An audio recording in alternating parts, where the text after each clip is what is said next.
we said we would try to keep with the schedule. So allow me to welcome you all to this symposium on brain health today.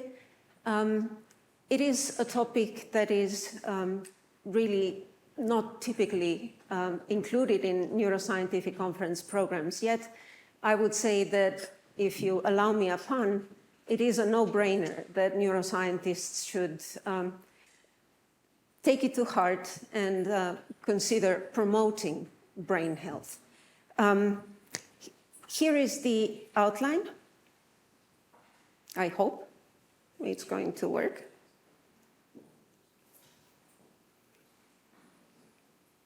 Okay, so.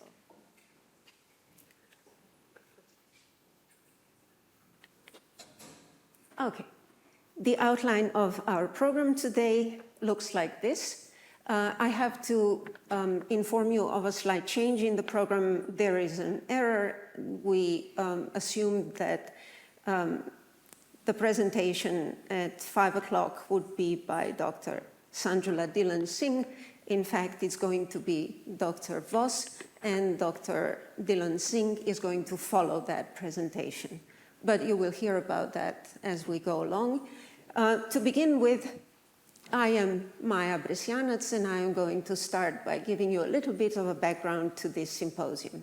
So while we have a rather easy task, let's say, defining pathology, illnesses, because they are manifest with signs and symptoms that we group together and then speak of certain disorders, it is much harder to define health. And brain health in particular is a mouthful to define. It is a relatively recent concept and denotes such functioning of the brain across domains from cognitive, emotional, social, motor, behavioral, that enables an individual to fully develop and utilize their potential across a lifetime. So if we define it like that, we can say that brain health is in crisis globally. There is an ever-increasing prevalence of neuropsychiatric disorders for which, despite some of the breakthroughs and celebrated advances, I would say that we probably generally agree that we have very little in our toolbox to offer patients with brain disorders. Hardly a significant number of disease-modifying treatments are available. So it's important that through research and better understanding of the mechanisms behind various neuropsychiatric disorders, we are coming close to understanding the ways in which a number of risk factors, especially those that we have under our own control, modifiable, lifestyle-dependent risk factors, are being identified as playing a significant role in a number of these disorders, because that opens up an opportunity to develop preventive strategies. There's a lot of science on that, and some of it will be presented today, but policymakers are following the science, and actually recently WHO adopted a white paper on brain health, established a brain health unit, and actually last year adopted an intersectoral global action plan on epilepsy and neurological disorders. It's another mouthful. And even though it focuses seemingly on epilepsy, it actually uses epilepsy as a model disease, model disorder, and generally speaks about promotion of brain health and prevention of brain disorders globally. These are the 5 key strategic objectives of the IGAP, for short. And today we will focus on the 3rd one, speaking about strategies to improve promotion of brain health, and especially to develop and implement strategies for preventing brain disorders. As I showed you before, we will have different presentations within today's symposium, and the first one falls into my lap. I'm supposed to tell you a little bit that is actually the background for this particular symposium being part of the Synapsa Neuroscience Conference. Back in 2012, a group of colleagues and myself within Synapsa, Slovenian Neuroscience Association, did a study following the model of the European Brain Council using their methodology, in which we looked at the actual direct and indirect costs of brain disorders in Slovenia for 2010. And what we found was that the direct costs of brain disorders in Slovenia back in 2010 were already unsustainably, prohibitively high as a segment of the overall health costs of all disorders, all medical conditions. So it's important that Slovenia did not and does not have national strategy for brain health and doesn't even plan to adopt one. I know because I am talking to the policymakers who display no interest in that. And the current Slovenian health resolution essentially mentions only two conditions as being preventable. That is stroke and traumatic brain injury. So within Synapsa, for the longest time since we established the society in 2003, we did a lot of talking to the public. But in 2017, we started a project with which we actually asked the public to tell us what they know, what they would wish to know about brain research, brain health, where they see an opportunity to improve their own behavior in keeping with the scientific evidence of these modifiable factors that can improve brain health. And this research in 2017 essentially started small, grew large, and ended up presenting us with the data, with the information that directed our behavior subsequently. We published on this initial study in Frontiers in Public Health, and then designed the program Mens sana in corpore sano is actually the translation into Slovene for the abbreviation ZDZG. And that program got the attention and funding from the Ministry of Health of Slovenia. The key part is a platform where young junior scientists actually critically review scientific evidence behind strategies for improving brain health through modifying lifestyle. But in addition to that, we are doing a bunch of other work to improve public engagement in active care for brain health.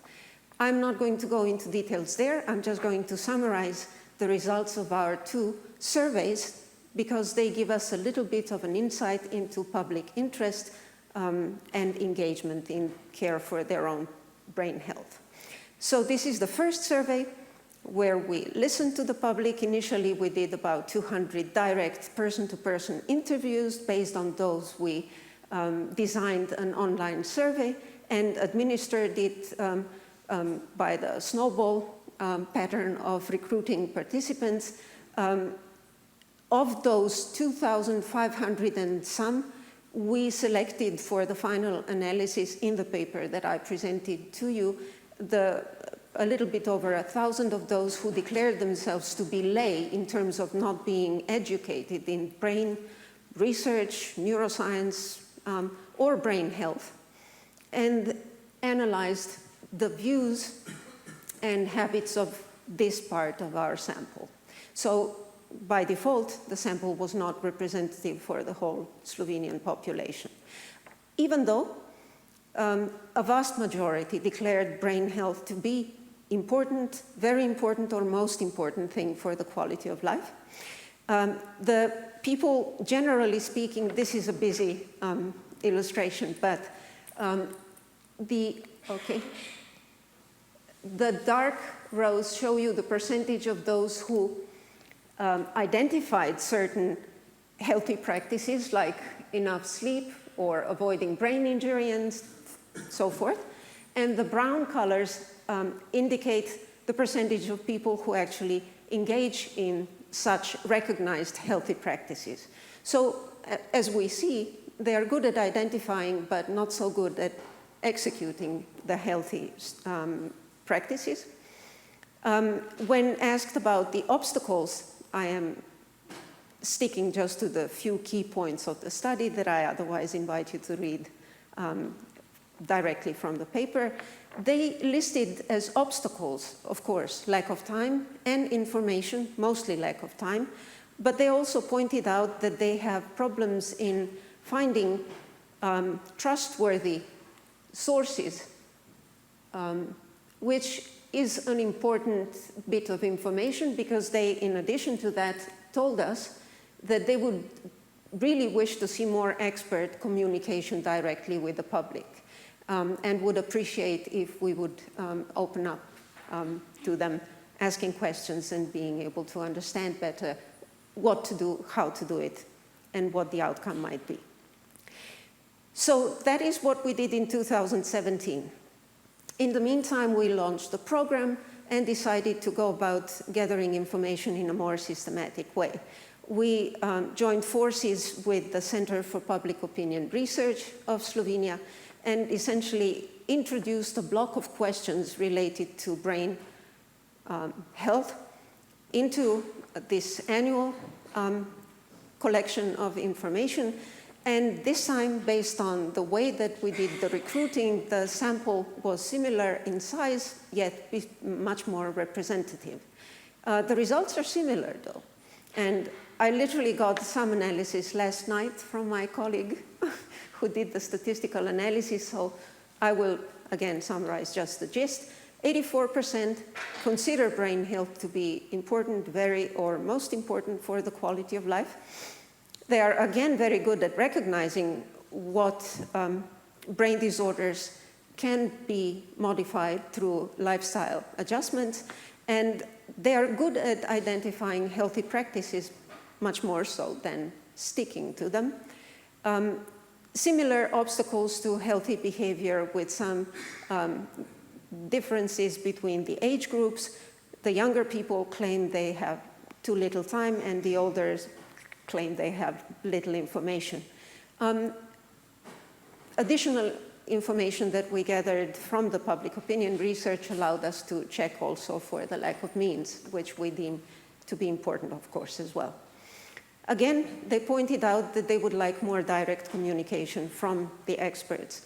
And some additional information points us in the direction in which we need to maybe focus our strategies to improve active care for brain health in the Slovenian population.